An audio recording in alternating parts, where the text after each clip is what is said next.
Good morning, everybody.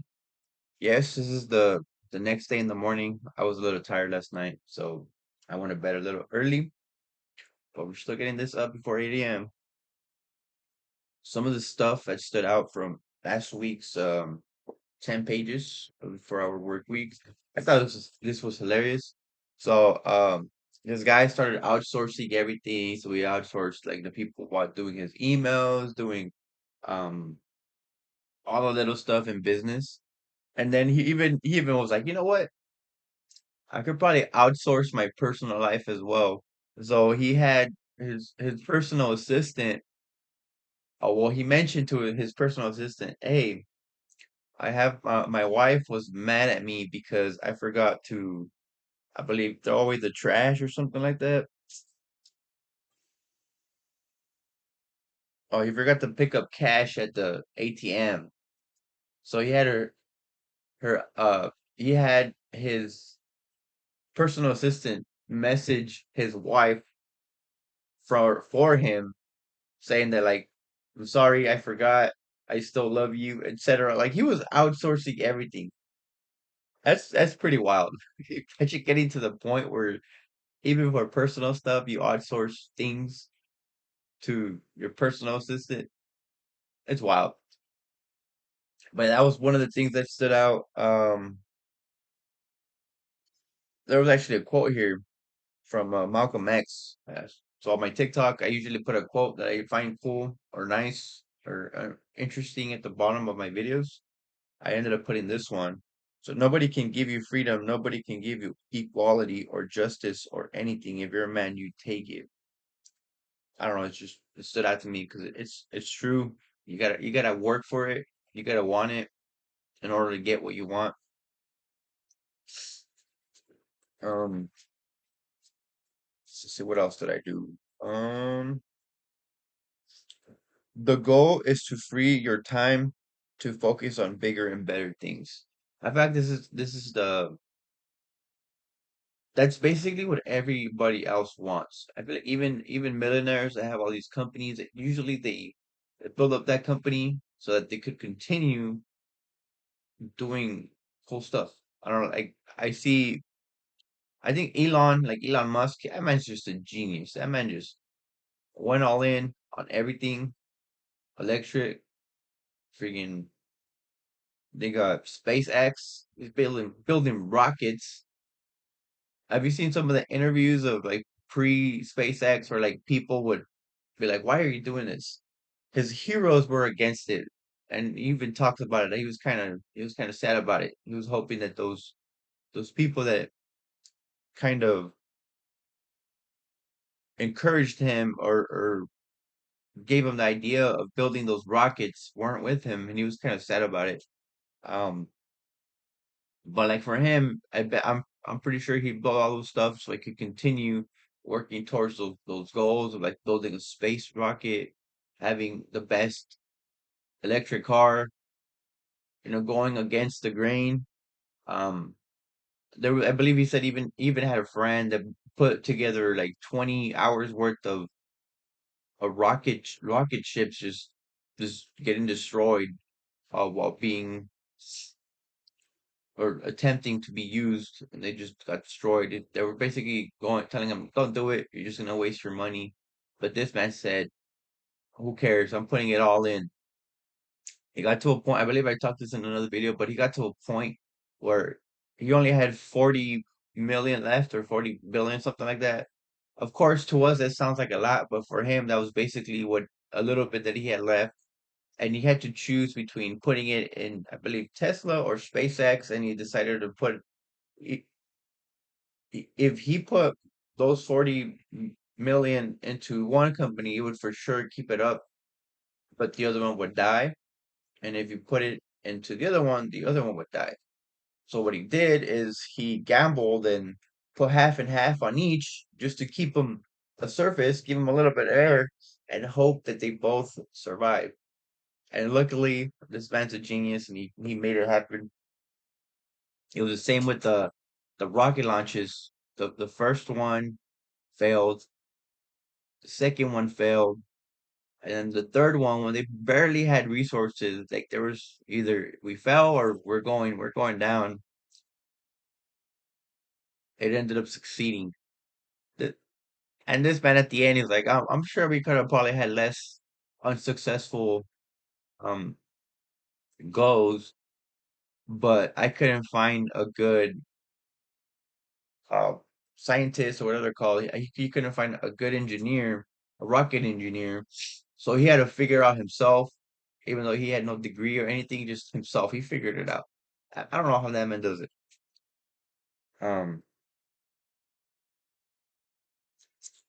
but yeah, it's please continue. Another thing that stood out from his part is if you spend your time worth 20 to 25 per hour doing something that someone else will do for $10 per hour, it's simply a poor use of resources. So like right here, he's talk these upcoming chapters. They talk a lot about automation,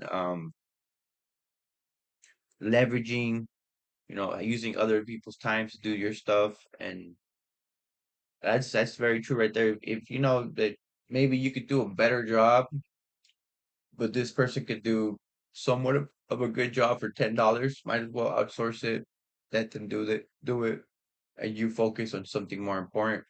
So you know, they will do the busy work. You focus on the stuff that will grow the company, etc., or grow your job. He even goes into, let's say you're an employee and you don't have a business, you're just an employee, but you want to outsource.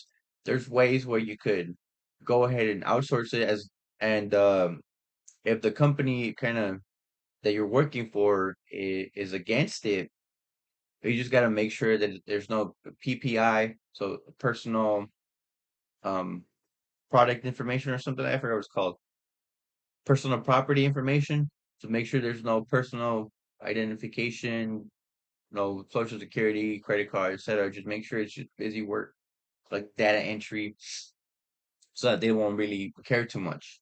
And like that, if maybe they're paying you 30 an hour, now you're gonna get paid only 10, but like most of the work is done and you have more free time to do the stuff that you like. So it's like a win or lose situation, but I think I say it's a win-win because now you're giving a job to somebody and then you are getting more time to focus on other stuff.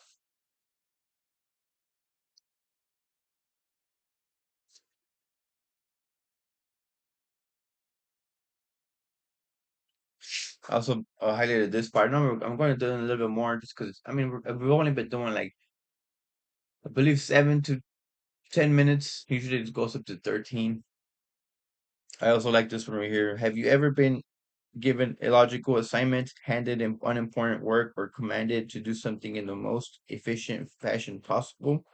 Not fun and not productive. Now it's your turn to show that you know better. Delegation is not to be used as a further step in reduction, not as an excuse to create more movement and important. Remember, unless something is well defined and important, no one should do it.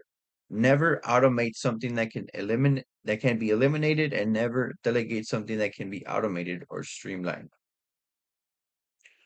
So you're here. He talks about that. Then he also goes into more detail. So you only automate stuff that's in a system that's working. Because if you automate stuff in a system that's not working, then you're just gonna increase the chance. You're just gonna make sure that it doesn't work. But if it's working, you're gonna increase the chance of it working.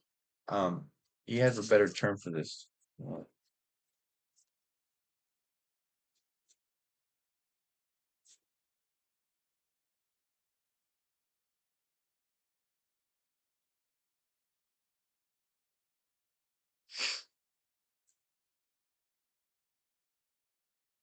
So golden rule number one, each delegated task must be both time consuming and well defined. If you're running around like a chicken with its head cut off and design your VA to do it for you, it doesn't improve the order of the universe. Kind of going into that. On a lighter note, have some fun with it. Have someone in Bangalore or Shanghai send emails to friends as your personal concierge. You set lunch dates, similar. This kind of goes on the other side where he does also personal stuff. Um, Thought I highlighted it.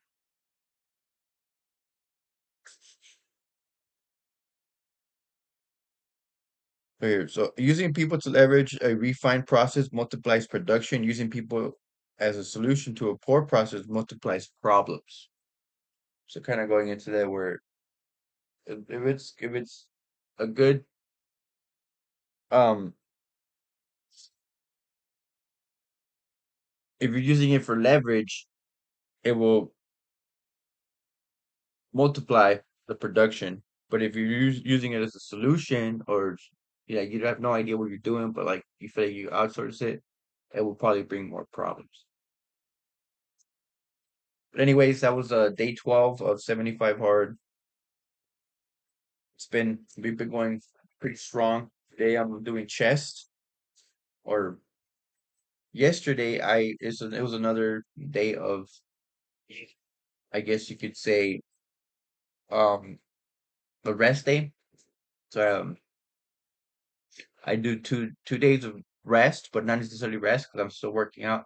I went on there was a bike where you could use both arms and legs. So I did that for quite a while, and then I did some core workouts for abs, and that was it. That was basically core. Today I'm going back into it. So chest tomorrow, back, then arms and legs, and then we do it all over. 2 rest days, and then continue. Hope you guys have a great day. Remember, I'm going blank here. Remember to be patient. Success takes time.